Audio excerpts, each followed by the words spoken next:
If you've ever followed your GPS and ended up somewhere that didn't look right, you already get one of the biggest limits of AI. Most of the time, your GPS is amazing. It finds the fastest route, dodges traffic, and gets you home. But every once in a while, it could confidently tell you to turn left straight into a lake. Large language models can do the same thing. They're trained to predict what sounds right. But sometimes they sound right while being completely wrong.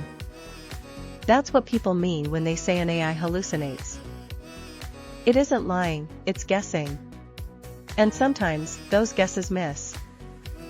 Because these systems learn from human text.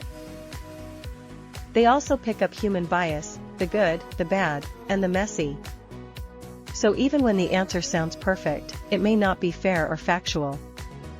Think of it like a smooth-talking storyteller. Who made up the whole story? That's why chatbots should assist your thinking, not replace it. Key takeaway: LLMs are powerful and helpful, but they're not always right. Human judgment still matters most. Join a community of people figuring out AI together.